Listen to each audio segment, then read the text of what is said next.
Assalomu alaykum vatandoshlar. Bizda yangi svarkada vakansiyamiz ochilgan. Bugun svarshiklar ishlaydigan texga kelganmiz. Hozir sizga qisqacha hammasini ko'rsatib o'tamiz. Ish haqida qisqacha ma'lumot berib o'taman sizlarga. Bizga polavtomatda ishlaydigan svarshiklar kerak. Polskiy viza, polskiy karta pobyta bilan bo'lgan, Yevropada opti bor, tajribasi bor. Sizga nima taklif qilinadi? Soatiga 32 zlotdan boshlab to'lov, uy-joy, ishga olib kelish, kiyim-kechak, dokumentatsiya bilan yordam qilinadi. Uy-joyga 650 zlot pul to'lanadi. Svarkada detallari qiyin narsa svarka qilinmaydi. Qora metal, orqamda ko'rib turgan metallaringizdan kesilib, izolya qilinadi. Asosiy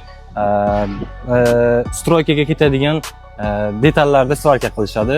Shuning uchun agar siz Polsha territoriyasida legalniy, ofitsialniy svarkada ish oqtarib yurgan bo'lsangiz, yaxshi usloviyada bemalol bizga aloqaga chiqishingiz mumkin. Biz sizga ish bilan yordam qilamiz.